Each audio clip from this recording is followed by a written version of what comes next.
అనకాపల్లి జిల్లా నర్సీపట్నం. తెలుగువారి ఆత్మగౌరవానికి, నర్సీపట్నం అభివృద్ధికి ప్రత్యేక ఎన్టీఆర్ అంటున్న టీడీపీ రాష్ట్ర ప్రధాన కార్యదర్శి చింతకాయల విజయ్. రాజకీయాల్లో విప్లవాత్మక మార్పులు తెచ్చిన మహనీయుడు ఎన్టీఆర్. నర్సీపట్నంలో ఎన్టీఆర్ 30వ వర్ధంతి సందర్భంగా ఘనంగా నివాళులర్పించిన టీడీపీ రాష్ట్ర ప్రధాన కార్యదర్శి చింతకాయల విజయ్. తెలుగువారి ఆత్మగౌరవాన్ని ప్రపంచానికి చాటి చెప్పిన మహనీయుడు, మాజీ ముఖ్యమంత్రి నందమూరి తారక రామారావు అని టీడీపీ రాష్ట్ర ప్రధాన కార్యదర్శి చింతకాయల విజయ్ కొనియాడారు. ఎన్టీఆర్ 30వ వర్ధంతి సందర్భంగా నర్సీపట్నంలో గురువారం ఘనంగా నివాళులర్పించారు. తొలుత పీనారిపాలెం సెంటర్లో పట్టణ టీడీపీ ప్రధాన కార్యదర్శి లాలం మురళీకృష్ణ ఆధ్వర్యంలో, అనంతరం ఎన్టీఆర్ స్టేడియంలో ఉన్న ఎన్టీఆర్ విగ్రహానికి చింతకాయల విజయ్ పూలమాలలు వేసి ఘనంగా నివాళులర్పించారు. ఈ సందర్భంగా ఏర్పాటు చేసిన కార్యక్రమంలో చింతకాయల విజయ్ మాట్లాడుతూ ఎన్టీఆర్ కేవలం ఒక వ్యక్తి కాదని, ఒక వ్యవస్థ అని అభివర్ణించారు. కిలో బియ్యం ₹2కే అందించడం, పేదలకు పక్కా ఇళ్లు నిర్మించడం, పటేల్ పట్వారీ వ్యవస్థను రద్దు చేసి మండల వ్యవస్థను తీసుకురావడం వంటి విప్లవాత్మక నిర్ణయాలు ఆయనకే సాధ్యమయ్యాయని అన్నారు. ప్రముఖ ఎన్నికల వ్యూహకర్త ప్రశాంత్ కిషోర్ సైతం చైతన్య రథం ద్వారా 9 నెలల్లోనే ప్రభుత్వాన్ని స్థాపించిన ఎన్టీఆరే దేశంలోనే మొట్టమొదటి పొలిటికల్ స్ట్రాటజిస్ట్ అని కీర్తించారని గుర్తు చేశారు. నర్సీపట్నం ప్రాంతానికి ఎన్టీఆర్ చేసిన సేవలను గుర్తు చేసుకున్నారు. 1983కి ముందు ఇక్కడ డిగ్రీ చదువుకునే సౌకర్యం లేదని, అయ్యన్నపాత్రుడు అభ్యర్థన మేరకు వెంటనే డిగ్రీ కళాశాలను ఎన్టీఆర్ మంజూరు చేశారని తెలిపారు. అలాగే పెంకుటింట్లో ఉన్న 40 పడకల ఆసుపత్రిని 100 పడకల ఆసుపత్రిగా మార్చడంతో పాటు, పాలిటెక్నిక్ కళాశాలను మంజూరు చేసి ఏజెన్సీ ముఖద్వారమైన నర్సీపట్నానికి గుర్తింపు తెచ్చారని పేర్కొన్నారు. ఎన్టీఆర్ ఆశయాలను చంద్రబాబు నాయుడు భుజాన వేసుకుని రాష్ట్రాన్ని అభివృద్ధి పథంలో నడిపించారని, రాబోయే స్థానిక సంస్థల ఎన్నికల్లో నర్సీపట్నం నియోజకవర్గంలో పసుపు జెండా ఎగురవేసి, ఘన విజయం సాధించడమే ఎన్టీఆర్కు మనం అర్పించే నిజమైన నివాళి అని కార్యకర్తలకు పిలుపునిచ్చారు. ఈ కార్యక్రమంలో జడ్పీటీసీ రమణమ్మ, టీడీపీ మండల నాయకులు, కౌన్సిలర్లు, ఇన్ఛార్జీలు, కార్యకర్తలు, అభిమానులు భారీ సంఖ్య. విశ్వవిఖ్యాత నట సార్వభౌముడు నటరత్న డాక్టర్ నందమూరి తారక రామారావు గారు 30వ వర్ధంతి. ఈ 30వ వర్ధంతి అంటే ఈ రోజు మనం ప్రత్యేకంగా చెప్పుకోవాల్సిన తెలుగువారి ఆత్మగౌరవం గురించి. ఎందుకు ఈ మాట చెప్తున్నానంటే, ఇప్పుడున్న జనరేషన్ మొత్తానికి కూడా ఆయన రూపం ఫోటోల్లో చూడడం ఇది తప్ప మాకు అదృష్టం దొరికింది. ఆ రోజుల్లోని ఆయన్ని కలవడానికని చెప్పి నాన్నగారు నన్ను మా తమ్ముడిని తీసుకెళ్ళడం, ఇద్దరిని కూడా ఆయన కూర్చోబెట్టుకొని దగ్గరుండి స్వీట్ తెప్పించి ఫోటో తీసుకొని, ఆయన మాటలు, ఆయన ప్రవర్తన, ఆయన విధానం అవన్నీ చూసి చాలా ఇన్స్పైర్ అయ్యాం ఆ రోజుల్లోనే మేము చిన్నతనంలో. తర్వాత నాన్నగారు ఎన్నోసార్లు కథలు చెప్తున్నప్పుడల్లా ఈయన గురించి చెప్తున్నప్పుడు మాకు చాలా ఇన్స్పిరేషన్గా అనిపించింది. అందుకే ఇప్పుడున్న జనరేషన్ జెడ్ అని అంటున్నారు. ప్రతి జనరేషన్కి తెలియవలసింది ఏంటంటే, కమిట్మెంట్ తోటి ఒక మాట ఉన్నప్పుడు మాట మీద నిలబడడం అనే వ్యక్తిత్వం. ఆ వ్యక్తిత్వం ఎలాంటి వ్యక్తిత్వం అంటే, అప్పుడు దాకా లేని అన్ని కూడా రెవల్యూషనరీ పద్ధతిలో ముందుకు తీసుకెళ్ళి కొత్త పద్ధతిని సృష్టించాలి, కొత్త నడవడిని సృష్టించాలనే ఒక ఆలోచన విధానం. అంటే రాజకీయాల్లో కూడా ఒక ఎక్స్పెరిమెంటల్ ల్యాబొరేటరీ పెట్టి కొత్త ఎక్స్పెరిమెంట్లు చేసిన వ్యక్తి. ఎందుకన్నానంటే, ₹2కి కిలో బియ్యం మొట్టమొదట ఆంధ్ర రాష్ట్రంలో తెలుగు జాతిలో వినిపించింది నందమూరి తారక రామారావు గారు. మొట్టమొదట ఇందిరాగాంధీ గారు ఆ రోజుల్లోని కమల్లో ఇల్లులు ఇచ్చి, ఇది మనకి పాకలు పెట్టుకొని ఇల్లులు ఇస్తే, దాంతోపాటు 2 గేదెలు ఇస్తే, దాని తర్వాత పక్కా ఇల్లు పేదవాడికి ఉండాలని చెప్పింది నందమూరి తారక రామారావు గారు. మొన్నే ఐపాక్ అధినేత ప్రశాంత్ కిషోర్ ఒక మాట అన్నాడు ఒక ఇంటర్వ్యూలోని.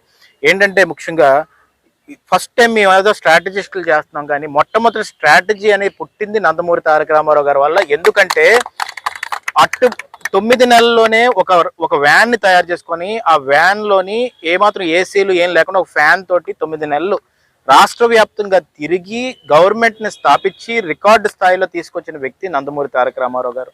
ఆ తర్వాత మనం చూసుకుంటే జనతా వస్త్రాల గురించి మాట్లాడారు. ఆ తర్వాత చూసుకుంటే పట్వారీ వ్యవస్థను తీసేసి మునసీబులు ఇవన్నీ కూడా ఉండకూడదు, ముందు మండల వ్యవస్థ ఉండాలని మొట్టమొదటి మండలాల్ని తీసుకొచ్చిన నందమూరి తారక రామారావు గారు.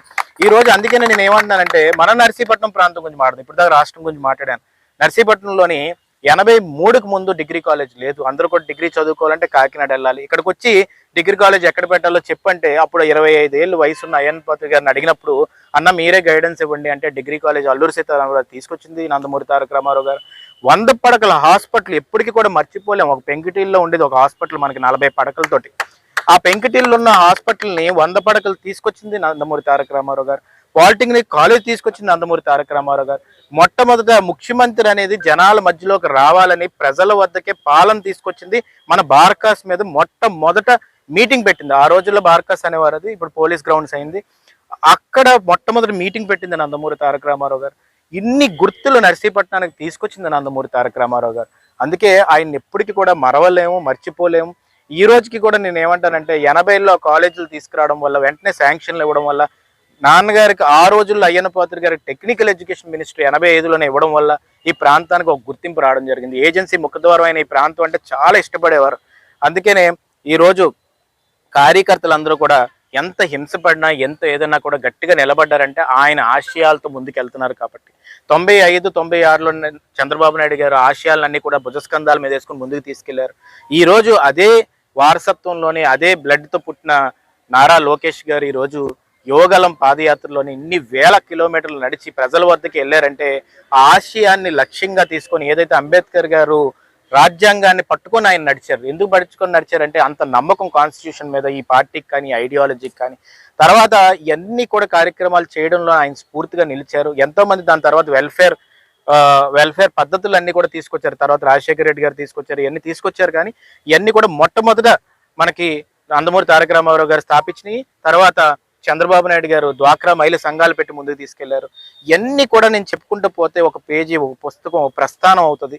కాబట్టి ఈరోజు నందమూరి తారక రామారావు గారికి మనం ఎట్టి పరిస్థితుల్లోని ఈరోజు ఒక్క నిమిషమైనా కేటాయించి ఆయన నివాళులు అర్పించవలసిన అవసరం ఎందుకుందంటే, మెడ్రాసీలుగా పిలుచుకున్న మనం ఈరోజు తెలుగు వాళ్ళుగా గుర్తింపు చెంది ఆయన తెలుగు మహాసభలని మనం ఈరోజు చేసుకుంటున్నాం అంటే, ఆ రోజు ప్రపంచవ్యాప్తంగా చేసి ఆయన శ్రీకృష్ణదేవరాయలు ఈ మాట అన్నాడు. మొట్టమొదట చెప్పింది ఆయన, తెలుగు అదేలియన్ను దేశంబు తెలుగు, నేను తెలుగు వల్లబుండాయి ఒకండ ఎల్లన్న పొలగలుగు ఎరుగవే బాసాడి దేశ భాషలను తెలుగు లెస్స అని మొట్టమొదటి చెప్పింది శ్రీకృష్ణదేవరాయలు అయితే, దాన్ని మళ్ళీ ఆచరణలో పెట్టింది నందమూరి తారక రామారావు గారు. అలాంటి వ్యక్తిత్వం కలిగిన వ్యక్తి, అలాంటి నాయకుడు ఈ పార్టీని స్థాపించడం అనేది చాలా అదృష్టంగా భావించాలి. అందుకనే ఎప్పుడు కూడా మేము మర్చిపోలేము.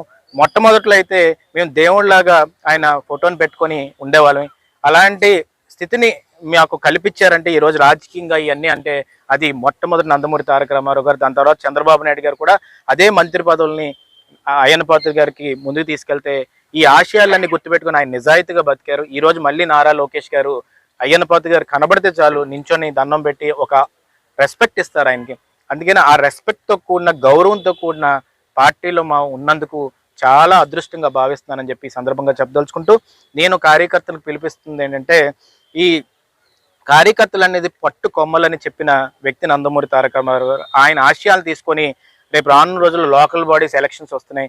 ఈ ఎలక్షన్స్లోని ఈ నర్సీపట్నం నియోజకవర్గంలో మనం పసుపు జెండాని రెపరెపలాడించి ప్రతి పంచాయతీలోని, ప్రతి వార్డులోని అత్యంత భారీ మెజార్టీలు తీసుకొచ్చి మనకు ఆయన నివాళులు అర్పించుకోవాల్సిన అవసరం ఎంతైనా ఉందని చెప్పి ఈ సందర్భంగా సవినీయంగా మనవి చేసుకుంటూ, జోహార్ ఎన్టీఆర్, జోహార్ ఎన్టీఆర్, జోహార్ ఎన్టీఆర్, చంద్రబాబు నాయుడు గారి నాయకత్వం, చంద్రబాబు నాయుడు గారి నాయకత్వం, లోకేష్ గారి నాయకత్వం, అయ్యన్న నాయకత్వం.